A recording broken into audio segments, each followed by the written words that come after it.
व्याकरणं प्रोक्तं तस्मै पाणिनये नमः। नान्याः अद्य यत् सूत्रं व्याख्यातव्यं वर्तते तदस्ति एतत्तदो श्लोको कोरनशमासे हलि। अस्य सूत्रस्य व्याख्यानम् अद्य अस्यां कक्षायां भविष्यति। गुरुजी, हाँ गुरुजी, गत दिवसे मनोरथ इति विषय इस विषय पर आपने कुछ बोला था, हाँ, चर्चा किया था, तो उसमें आपने प्रश्न किया था। तो मैंने मेरा जो कुछ है, मैं 2 मिनट में कुछ निवेदन करना चाहता हूँ, अनुमति हो तो। स्वागतम। तो मान लीजिए जो मनस रथ युक्त अवस्था में जो होशी च, इसमें उसने वो तो दीक्षित जी ने प्रश्न उठाया था कि इति उत्ते रोरी इति रेफो लोपे च प्राप्ति।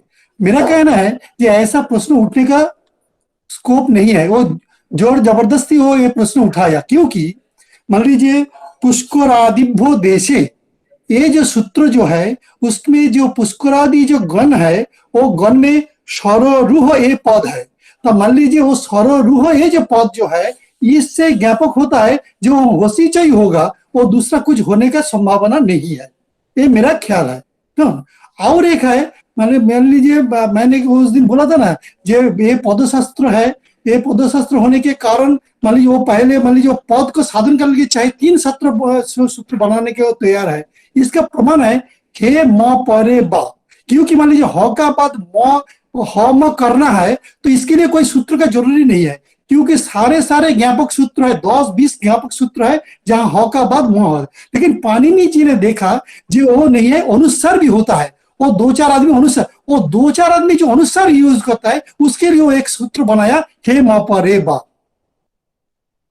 जो केवल ह का बाद म करना है तो इसके लिए कोई सूत्र का जरूरी नहीं, क्योंकि वो हे म परे बा वो जरूरी नहीं, क्योंकि ह का बाद म होता है, इसके लिए बहुत बहुत व्यापक सूत्र है जी, जिससे तो पता चलेगा जो ह का बाद म ही होगा। लेकिन वो सूत्र इसीलिए किया, वो विकल्प तक जो अनुसार भी होता है, क्योंकि वो देखा है जो 2-4 आदमी अनुसार यूज करता है, तो 2-4 आदमी के लिए मान लीजिए वो एक सूत्र बना दिया। इस यही है व्याकरण है, जो हो एक भी छूट जाए, इसीलिए चाहे एक लंबा सूत्र हो तो कर, ये मेरा निवेदन है। साधु साधु साधु, समीचीनम्। इदानीं मनोरथ इति विषये नाधिकं चिन्तनीयं, यतोहि शब्दानां नित्यत्वपक्षः अपि वर्तते। सर्वे शब्दाः नित्या भवन्ति यदा अव्युत्पन्न पक्षः। मनोरथ शब्दस्य कस्मिंश्चित् गणे अपि पाठः वर्तते, अतः तत्र संधि विच्छेदादिकं न विधेयं, यथावत् तत् स्वीकरणीयं। प्रसोदरादीनि यथोपदिष्टम् इति अपि एकः कश्चित् मार्गः कैश्चिद् उक्तः।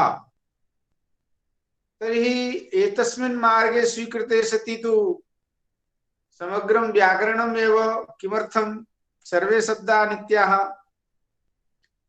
शब्दनित्यत्वपक्षे, अतः भिन्नाः भिन्नाः मार्गाः सन्ति। अस्तु, अस्माभिः सुज्ञातं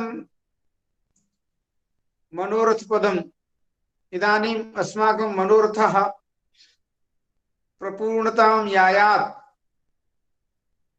तत्र संधीनां समाप्तिकरणम् अद्य भविष्यति। सर्वाः संधयः व्याख्याताः भविष्यन्ति। अद्य यत् सूत्रं व्याख्यातव्यं वर्तते तस्य विषये एव चर्चां कुर्मः। तत् सूत्रम् अस्ति एतत् तदो श्लोको कोरणे समासे हलि। एतत् सूत्रम् एतादृशं वर्तते यदस्मिन् सूत्रे कुतश्चिदपि किमपि पदं नानुवर्तते। नाप्येतत् सूत्रं कस्यचित् सूत्रस्य अधिकारे, यद्यपि संहिताधिकारः वक्तुं शक्यते, तथापि अस्मिन् सूत्रे कस्यचिदपि पदस्य कुतश्चिदपि सूत्रात् कस्मादपि सूत्रात् अत्र पदं किमपि नानुवर्तते इति वयं पश्यामः। एतत् तदोः इति एकं पदं वर्तते षष्ठी द्विवचनान्तम्। सु इति द्वितीयं पदं वर्तते लुप्तषष्ठीकम्। लोपः इति तृतीयं पदं वर्तते प्रथमैकवचनान्तम्। अकोः इति चतुर्थं पदं वर्तते षष्ठी द्विवचनान्तम्। अनय समासे इति चतुर्थं पंचमं पदं वा एतत्तदो इति प्रथमं, शु इति द्वितीयं, लोपः इति तृतीयम्, अको इति चतुर्थम्, अनय समासे इति पंचमं पदम् अस्ति। षष्ठं पदं वर्तते हलि इति सप्तम्येकवचनान्तम्। अतः षट्पदात्मकम् एतत् सूत्रं दृश्यते स्पष्टतया। षट्पदात्मकम् एतत् सूत्रं वस्तुतः नास्ति। सूत्रे सुलोपः इत्यत्र एकम् एव पदं, तथापि अत्र सु इति षष्ठेकवचनान्तत्वेन पृथक् पदं स्वीक्रियते। लोपः इति प्रथमैकवचनान्ततया द्वितीयं पदं स्वीक्रियते। आहत्य अस्मिन् सूत्रे षट् पदानि भविष्यन्ति। अत्र कुतश्चिदपि कस्मादपि सूत्रात् किमपि पदं नानुवर्तते। अस्तु, इदानीं सूत्रस्थितं पदच्छेदं प्रदर्श्य इदानीं प्रत्येकस्य पदस्य समासादिकं प्रस्तूयते। एतत् तदोः इत्यत्र कः समासः? तर्हि यद्यत्र द्वन्द्वसमासः स्वीक्रियते,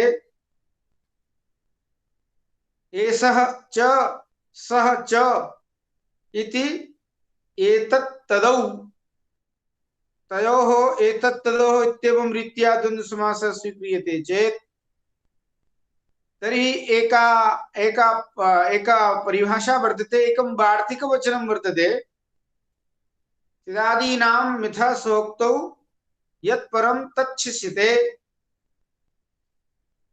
एकशेष विधायकम् एतत् वार्तिकवचनं वर्तते यत् तिदादीनां मिथः सोक्तौ यत् परं तच्छिष्यते इति वार्तिकवचनेन अत्र एकशेषस्य कथं न प्रवृत्तिर्भवति। यद्वा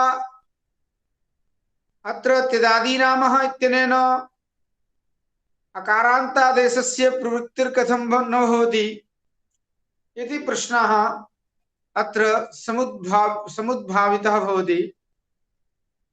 अतः अत्र एकमेव उत्तरम् आर्षत्वात् सौत्रत्वात् इत्येवं रीत्या अत्र उत्तरं प्रदीयते। सौत्रत्वात् नात्र एकशेषः। अतः एतत् तदोः इति रूपं स्वरूपं षष्ठी द्विवचनान्तम् अस्माकं समक्षम् आयास्यति। पुनः कश्चित् ब्रवीति, भोः एवं नास्ति, अनुकरणानुकार्ययोर्मध्ये भवति अभेदः। तत्शब्दः अत्र सर्वादिगणपठितः त्यदादिगणपठितः नास्ति। तत्शब्दः अपि सर्वादिगणपठितः त्यदादिगणपठितोऽपि नास्ति। तर्हि किमस्ति? तर्हि सर्वादिगणपठितं यद् एतत् इति शब्दं वर्तते तस्य एव अनुकरणं कृत्वा किमपि प्रतीकम् आदाय एतत् इति पदं वर्तते। तत्र तिदादीनां गणे एव तत् इति पदं वर्तते। तस्य एव स्वरूपस्य अनुकरणं कृत्वा तत् इति पदं वर्तते। अनुकरणानुकार्ययोर्मध्ये भवत्यभेदः। भाष्यकारेण अनुकरणानुकार्ययोर्मध्ये अभेदस्य प्रतिपादनं कृतम्।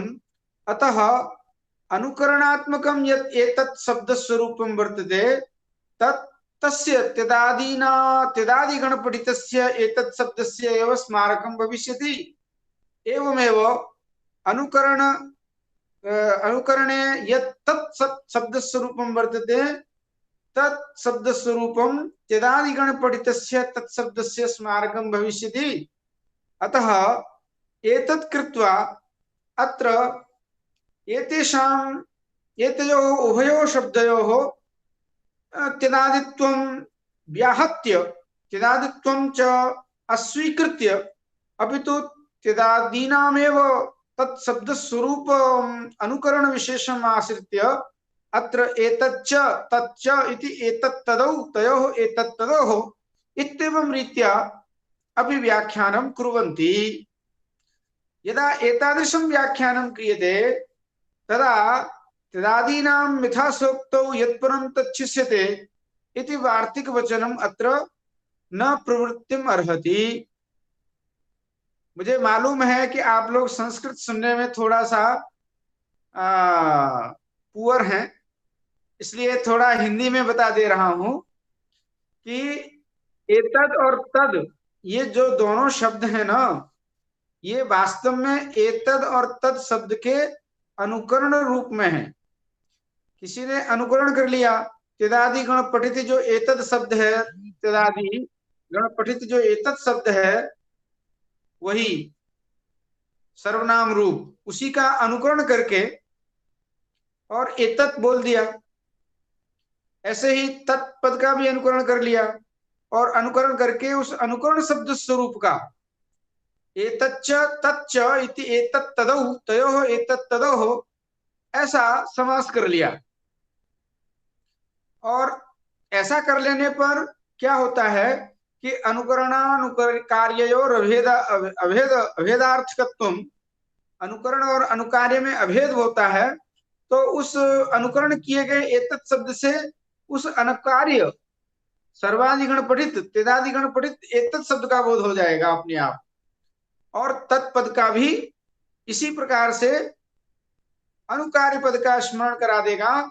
तो एतद और तद से वही तेदादिगण पठित एतद और तद शब्द पकड़ लिए जाएंगे। अतः यह जो आपत्ति कह रहे थे कि त्यदादि नाम मिथा सोक्तो यत्परम तच्छिष्यते, यह वार्तिक वचन यहाँ लगेगा तो वह नहीं लगेगा, और न ही सौत्रत्वात् आर्षत्वात् की बात की कल्पना करनी पड़ेगी। पर एक बात ध्यान से सुन लीजिए कि इस पक्ष में भी जब आप अभेद पक्ष मान लोगे तो इस पक्ष में भी वही जैसे उस तेदादिगण पठित शब्दों का शब्द स्वरूप यहाँ कोई किसी ने स्मरण कर लिया, तब क्या करेंगे? तो अभेद पक्ष भी है और भेद पक्ष भी है। दोनों पक्षों की चर्चा महाभाष्यकार भगवान पतंजलि अनुकार्य और अनुकरण में दोनों पक्षों की चर्चा करते हैं। अतः हमें दोनों प्रकार से यहाँ चिंतन कर लेना चाहिए और उसी तरह से हमें अपना समाधान भी प्राप्त कर लेना चाहिए। अस्तु, एतत् तदो इति पदं व्याख्यातम्। अनन्तरं पदं वर्तते सु इति। सु इति पदम् अपि सोर्लोपः इति सुलोपः इत्येवं रीत्या सूत्रे दृश्यते। सुपदस्य लोपपदेन सह अन्वयः द्रष्टुं शक्यते, परंतु नैवम् अस्ति, इस प्रकार यह नहीं है। सु का अन्वय वास्तव में एतत् तदो के साथ है, लोप पद के साथ नहीं है। अतः सु की और लोप के साथ जो समास की कल्पना करते हैं वह समास की कल्पना करना व्यर्थ है। एतद शब्द का जो सु अर्थात एतत् पद में रहने वाला जो एकत्व संख्या है, एतत् पदगत एकत्व संख्या बोधकम यत् सु इति पदम तस्य लोपः अनेन सूत्रेण करिष्यते हलिपरे। अतः सु इत्यस्य लोपपदेन सह नास्ति सम्बन्धः नापि समासः। यतोहि सु इत्यस्य सम्बन्धः एतत् तदोः इति षष्ठी द्विवचनान्तस्य पदे षष्ठी द्विवचनान्तेन पदेन सह वर्तते। अतः सु इति लुप्त षष्ठीकं पदं सोर्लोपः इत्येवं रीत्या कश्चित् षष्ठी समासमपि कुर्यात् तदपि न कर्तव्यम्। यतोहि लोपेन सह नास्ति सोर् सम्बन्धः।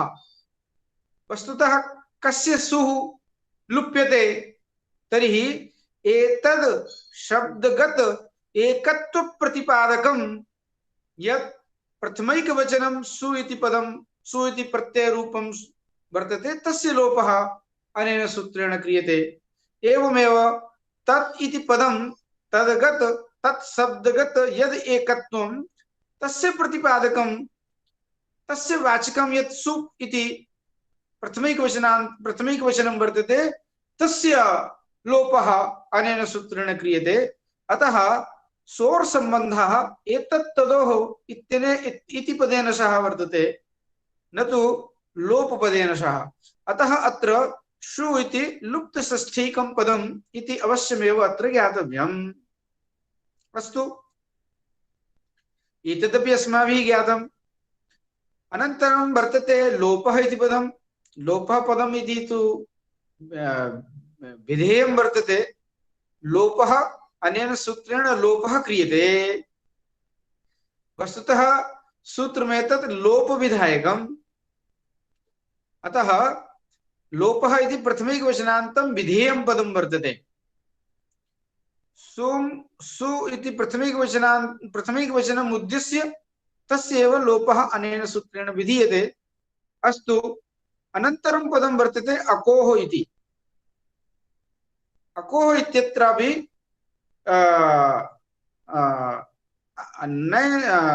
अत्र बहुव्रीहि करणीयः।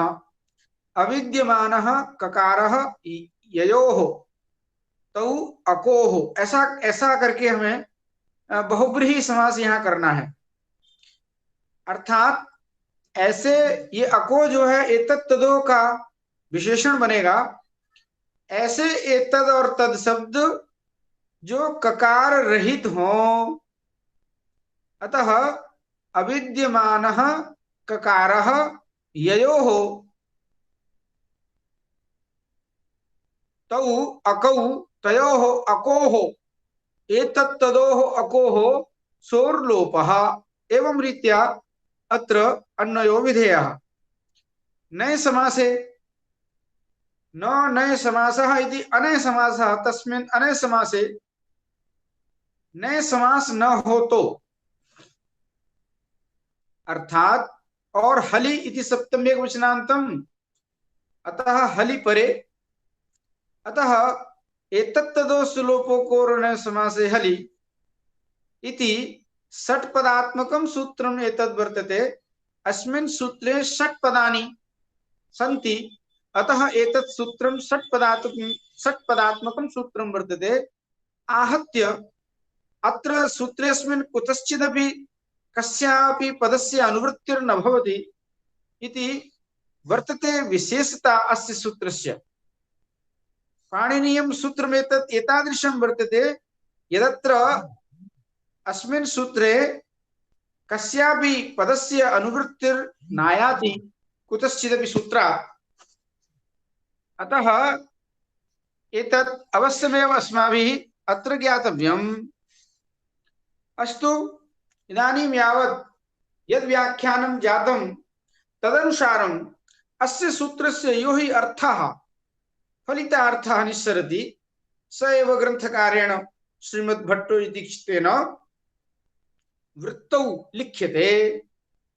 क्या लिखा उन्होंने? ककार रहितयोः एतत् तदोर यह सुः तस्य लोपः। ककार रहित जो एतद और तद शब्द, उससे उनके अंदर जो एकत्व और एकत्व का एकत्व संख्या का प्रतिपादक जो प्रथमिक वचनांत जो सु है, उस सु का लोप हो। कब? हल परे रहते, न तो नए समासे, नए समास को छोड़कर। हल पर में हो तो इस सूत्र के द्वारा एतद और तद शब्दगत एकत्व का प्रतिपादक जो प्रथमिक वचन जो सु है, उसका लोप होता है। इस तरह से हमने इस सूत्र का अर्थ तो समझ लिया। अब इसका उदाहरण भी समझना चाहिए हमको। इसका उदाहरण क्या है? तो आगे उदाहरण दिया है, एस विष्णु, एस विष्णु। अत्र संधि विच्छेद क्रियते तदा एस सु अग्रे विष्णु, एतद एतद सु अग्रे विष्णु इत्येवं रीत्या अत्र संधि विच्छेद क्रियते। तदादीनाम इत्यनेन सूत्रेण कारान्तादेशः भवति। तदोषः सावनन्तयोः इत्यनेन सूत्रेण अत्र शकारादेशः क्रियते। अनन्तरम् आदेश प्रत्यय इत्यत्र खत्वं विधाय एष सु अग्रे विष्णुः, एषा काचित् स्थितिः निर्मीयते। अत्रैव सोर्लोपः अनेन सूत्रेण क्रियते। अत्र एतत् शब्दः अस्त्येव, ततः परे सु एकत्व प्रतिपादकं प्रथमैक वचनं यो हि प्रत्ययः सु प्रत्ययः वर्तते, तस्य सोर्लोपः हलिपरे, हलिपरे उत्तरे अस्ति, अतः सोर्लोपे कृते सति अत्र एष विष्णुः। अत्र अस्मात् सूत्रात् प्राक्, लोपात् प्राक् अत्र एवं वक्तुं शक्यते यत् सोर् उकारस्य अनुबन्धस्य लोपे कृते सति सस्य रुत्वं भवेत्, अथ च रोर् स्थाने उत्वं हसि च इत्यनेन सूत्रेण उत्वम् अपि वक्तव्यम्। परन्तु एतत् सूत्रं सपात् सप्ताध्यायी सूत्रं वर्तते, अपवाद सूत्रम् अस्ति। अतः एतत् सूत्रं साक्षात् सोर्लोपमेव विदधाति, न तत्र उकारानुबन्धस्य अवसरः, नापि तत्र ऋत्वस्य अवसरः। ततः प्रागेव अनेन सूत्रेण सोर्लोपः एव क्रियते। अतः एष विष्णुः इति प्रयोगः। एवमेव सः शम्भुः इति सन्धिविच्छेदं विधाय स शम्भुः इति द्वितीयम् उदाहरणं तत्पदस्य वर्तते। अत्रापि तदादीनामः इत्यनेन अकारान्तादेशः, तदोषः सावनन्तयोः इत्यनेन शकारादेशः, तदनन्तरम् अनेन सूत्रेण सोर्लोपः क्रियते। अत्र कश्चिदेवं ब्रूयात् यत् एतत् शब्दः हलन्तः वर्तते, तत् शब्दः अपि हलन्तः वर्तते, अतः हल्ङ्यादिनैव सोर्लोपस्य सिद्धत्वात् किमर्थम् एतत् सूत्रम् आवश्यकं भो? तर्हि नैवं वक्तव्यम्।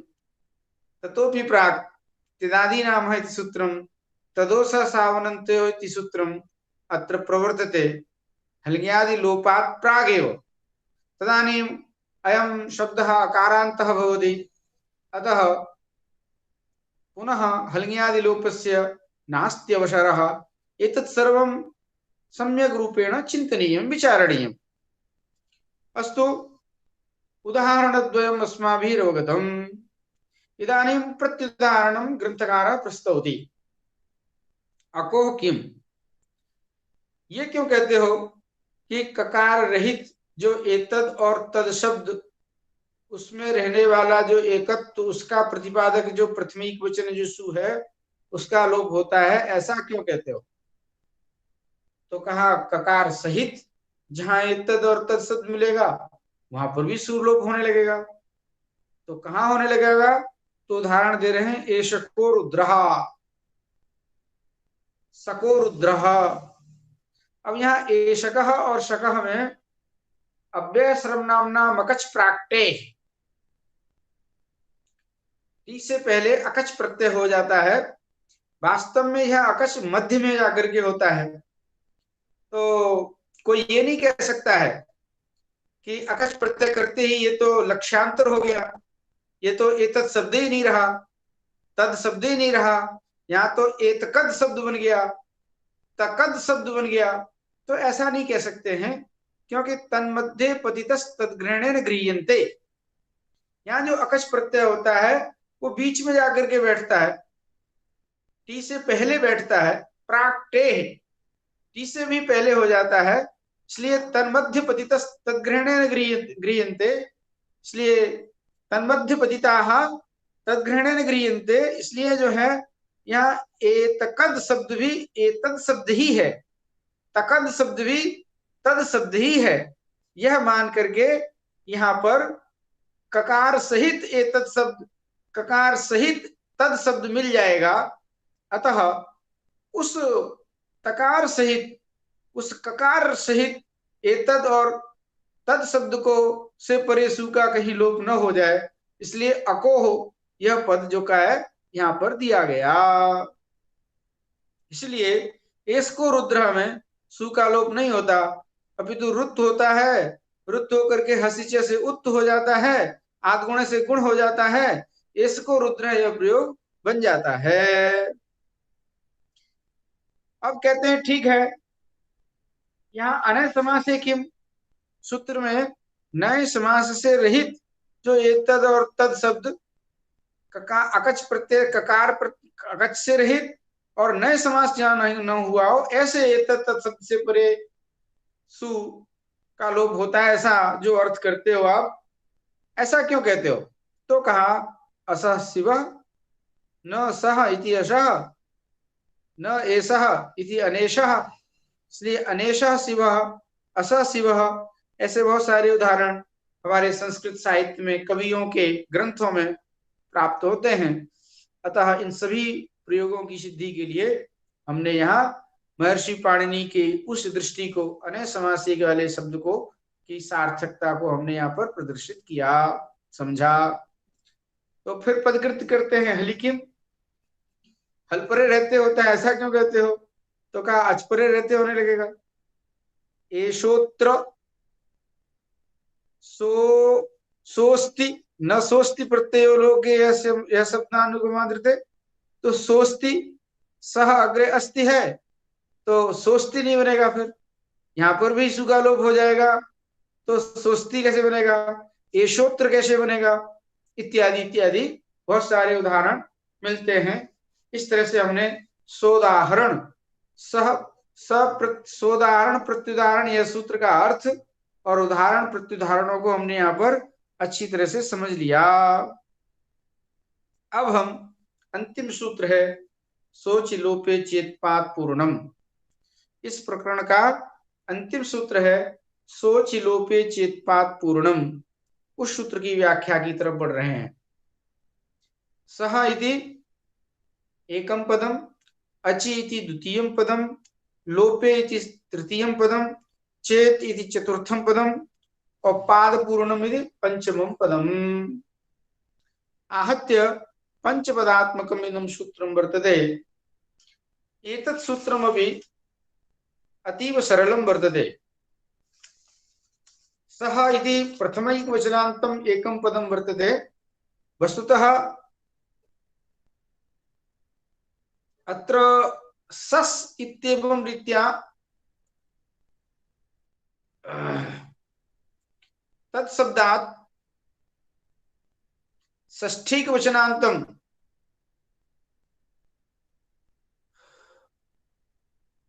तत्शब्दात् अत्र षष्ठीकवचनान्तं अस् ङस् ङसः अस् इति भवति, तस्य लुक् कृत्वा सः इति पदम अत्र व्याख्यातव्यम्। सस् इत्येतस्य सोर्लोपः। अतएव ग्रंथकारः अस्य सूत्रस्य वृत्तौ अर्थः लिखति यत् सस् इत्येतस्य, सस् इति कथं भवति तर्हि तद् शब्दात् सुप्रत्यय सति सस् उकारित संज्ञायां सस् इति तस्य एव अनुकरणं विधाय ततः षष्ठीवचनम् आनीय तस्याश्च षष्ठ्याः सौत्रत्वाद् लुग् विधाय सस् इति शब्दस्वरूपम् अवशिष्यते। अतः तम् एव आश्रित्य अत्र ग्रन्थकारः प्रतिपादयति कि सस् इत्येतस्य सोर्लोपः, अर्थात तद शब्द के प्रथमा के एक वचन के सु का लोप होता है। कब? अचि, अच पर में हो, और पादश्चेत लोपे, चेत पाद पूर्णम। पाद जो होते हैं वो छंदों में देखे जाते हैं। हमारे जो छंद हैं वो लौकिक भी हैं और वैदिक भी हैं। तो यहाँ पाद पूर्णम, कस्य पादस्य पूर्णम, किस पाद की पूर्ति की बात चल रही है। तो छंद में पाद होते हैं, प्रथम पाद होता है, द्वितीय पाद होता है। पाद का अर्थ यहाँ चरण है। छंद का प्रथम चरण, द्वितीय चरण, तृतीय चरण, चतुर्थ चरण, इस तरह से एक एक छंद में चार चार चरण होते हैं। जैसे अनुष्टुप छंद है, या फिर आपका इंद्र वज्रा है, उपेंद्र वज्रा है, उपजाति है, बहुत सारे छंद हैं। वसंत तिलका है, शार्दूल विक्रीडित है, ये बहुत सारे छंद हैं। तो इन छंदों के पाद पूर्ति हो रही हो तो छंद पाद पूर्ति के लिए अच पर रहते सु का आप लोप कर सकते हो। इसी सु के लोप का विधायक ये सूत्र है। इसलिए लिखते हैं पादश्चेत लोपे सति पूरिये, तो लोप होने पर पाद की पूर्ति होना जरूरी है। तो पाद पूर्ति के लिए यदि आप करना चाहें तो आप लोग इसी सूत्र से सु का लोप करेंगे। जैसे देखो सेवा गुरु जी इधर सोची क्यों नहीं किया, सोची क्यों किया?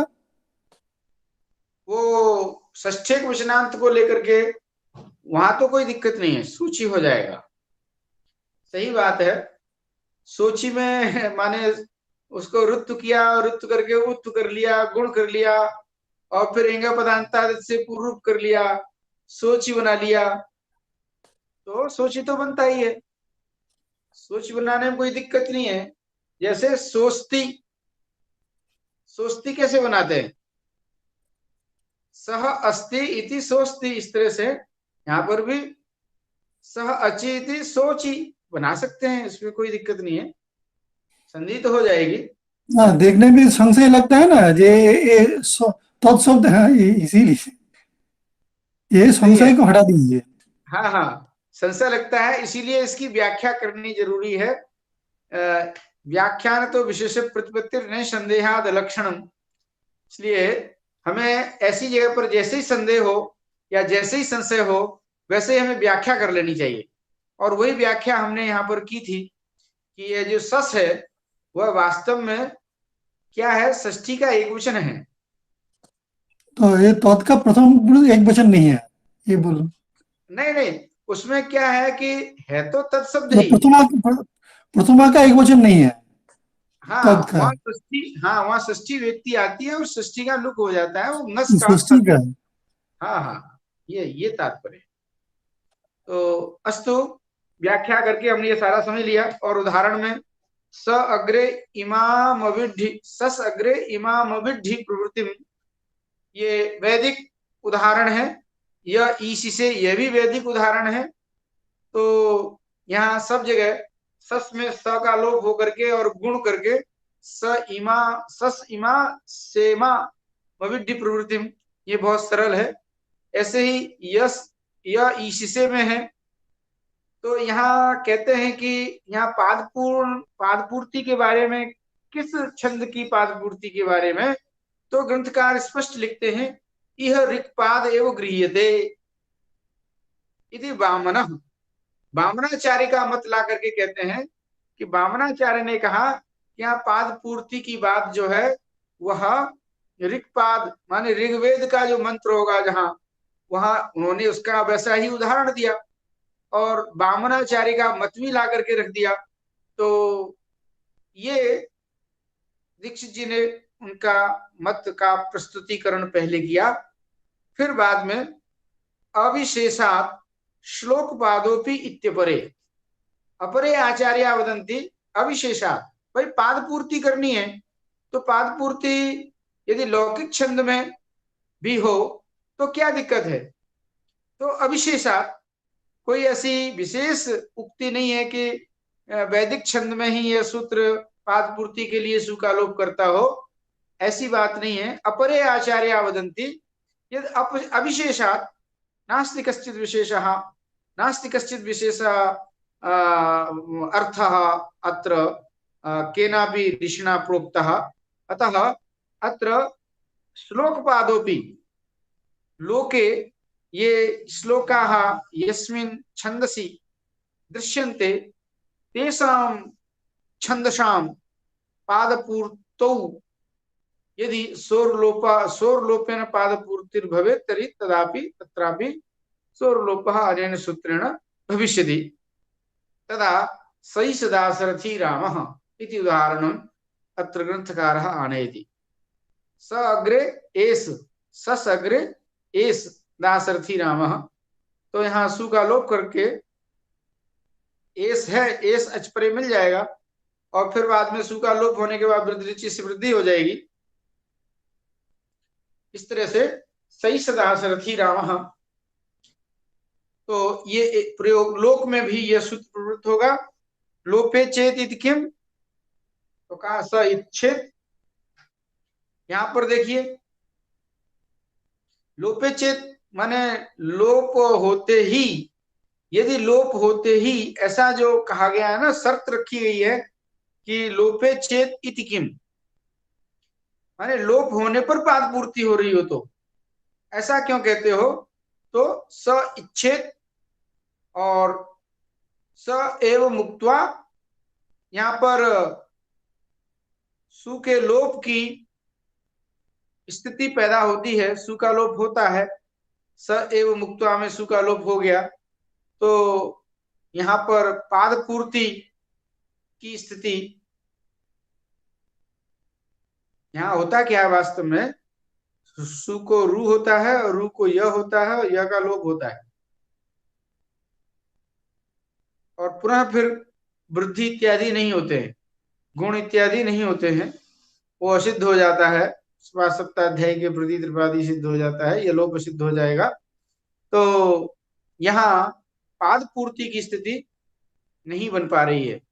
सत्यव इत्योदाहरणं तु छन्दसि बहुलम इति पूर्वसूत्रात् बहुलक ग्रहणानुवृत्त्या लभ्यते। ये जो मूल में ग्रंथकार ने अर्थ किया, पादश्चेत लोपे सत्येव, ये जो सत्येव में जो एवकार कहां से लाए, एव की अनुवृत्ति कहां से आती है, एव की अनुवृत्ति तो आती नहीं।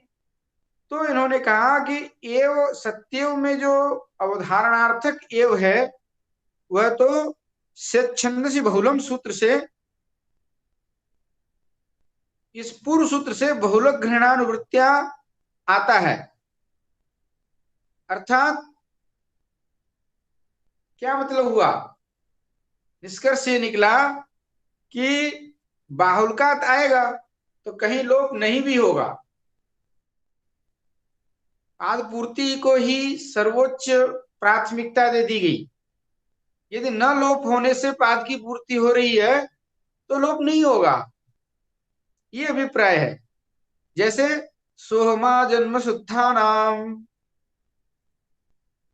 आफलोदय कर्मणाम आसमुद्र क्षतीशानाम रघुनामन्वयम बक्षे, ये जो कालिदास ने रघुवंश के प्रथम सर्ग में बात प्रयोग किया सोहमा जन्म शुद्धानाम, तो यहाँ साहमा जन्म शुद्धानाम भी बन सकता था।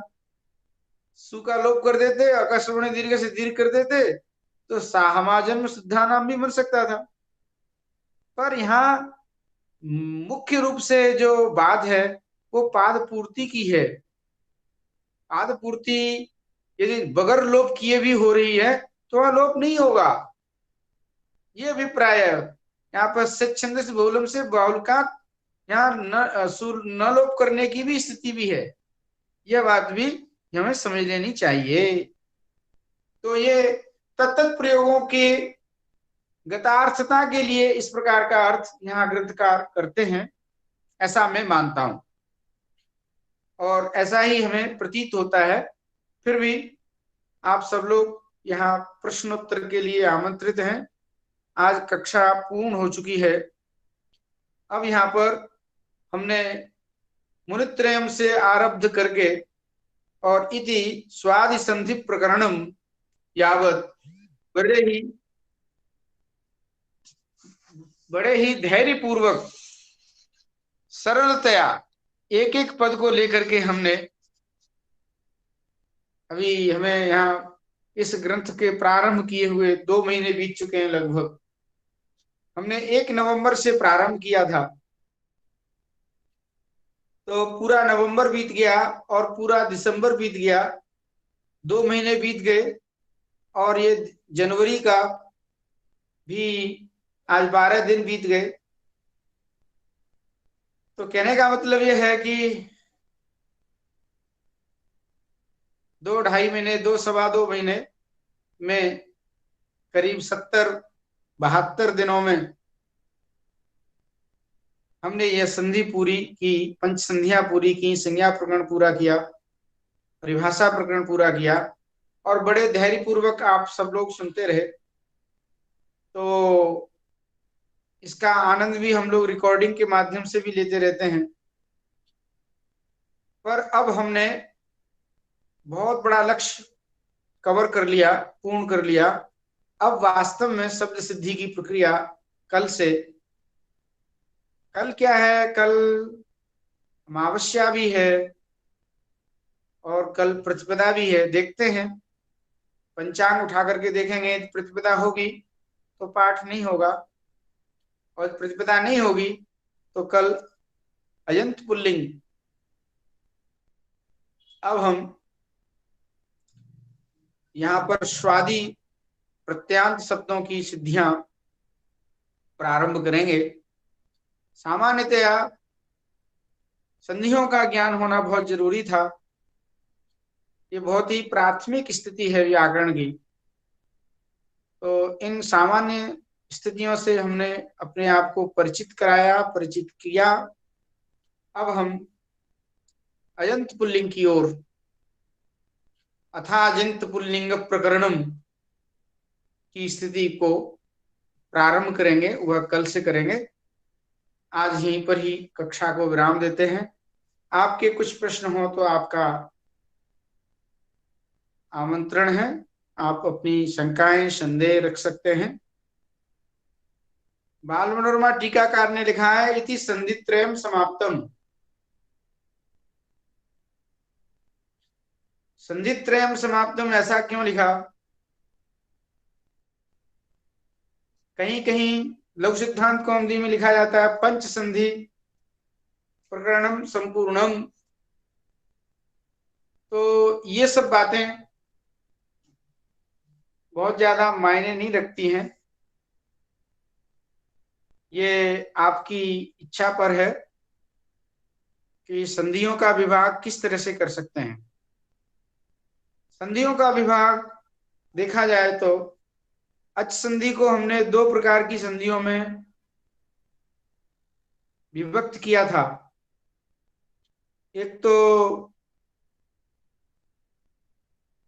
आदेश संधि और एक एकादेश संधि। वहां केवल 7 संधियां ही हुई थी। उसमें से कुछ सूत्र तो आदेश संधि करते थे, माने आदेश द्वारा होने वाली संधि, वह आदेश संधि। और कुछ संधियां एकादेश पूर्व पर दोनों के स्थान पर मिलाकर के होती थी।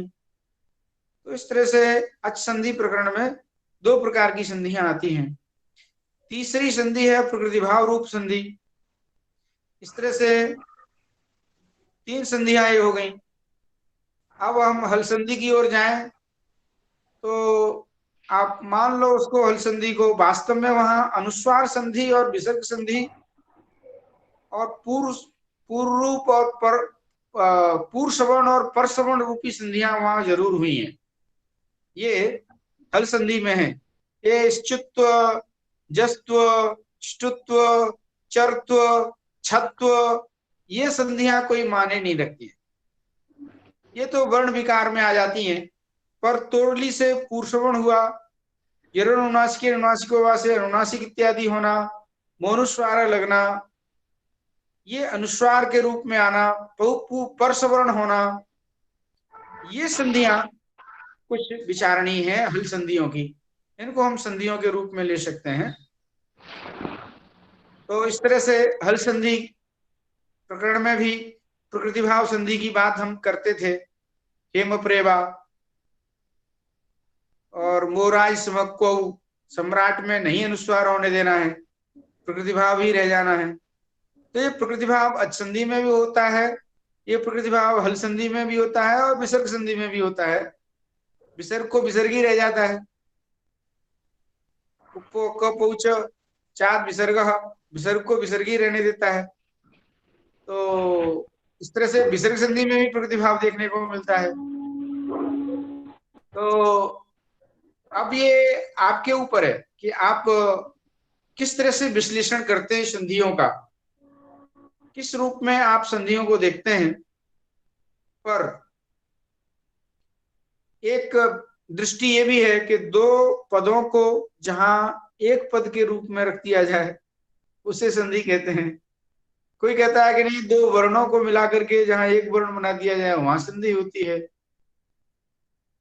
अब संधि का विषय संगीतैक पदे नित्या नित्या धातु उपसर्गयो नित्या समासे वाक्य तु साविवक्षा विपिक्षते। यदि इस श्लोक को अर्थ देखा जाए तो संधि कहाँ कहाँ होती है उसका विषय यहाँ वर्णन है। संगीतैक पदे नित्या, एक पद जहां है वहां पर संधि नित्य होती है। और नित्या धातु उपसर्गयो, धातु और उपसर्ग के बीच में भी संधि नित्य होती है वह भी। और धातु और उपसर्ग की संधि का प्रकरण तो धातुओं के रूप ही नहीं है भी हमने बतलाए, तो वो भी एक प्रकरण है। तो नित्या समासे वाक्य तो, नित्या समासे, समास में संधि नित्य होती है, ये तीसरा समास आ गया। और वाक्य तो सा विवक्षा विवक्षते, इसका गुरुजी संहितैक पदे नित्या, तो अब समास में तो अर्थ है तो एकपदीकरण में समास है, तो फिर समास है बोलने का क्या जरूरी है? नहीं, संहित समास में क्या उस होता है? जगह पर तृतीय चरण में ऐसा वाक्य था, सूत्रस्वपि तथा नित्या शैवान्यत्र विभाषया। हाँ, सूत्र में संधि करना ही है, क्योंकि वो तो समास करने की कोई जरूरत नहीं, क्योंकि संहिता ही को पद ही नहीं था। तो समास तो एक पद, एकाधिक पद का एक पद करना ही तो समास है ना। वो समास बोलने की जरूरी नहीं है। उधर तृतीय चरण में होगा सूत्रेष्वपि तथा नित्य शैवान्यत्र विभाषया। वहां ऐसा है सर, वहां पर समास दो प्रकार का होता है। समास दो प्रकार की कल्पना है। एकार्थी भाव और विवेक्षा भाव की बात है तो एकार्थी भाव में समास जो होता है उसमें महाविभाषा का अधिकार आता है।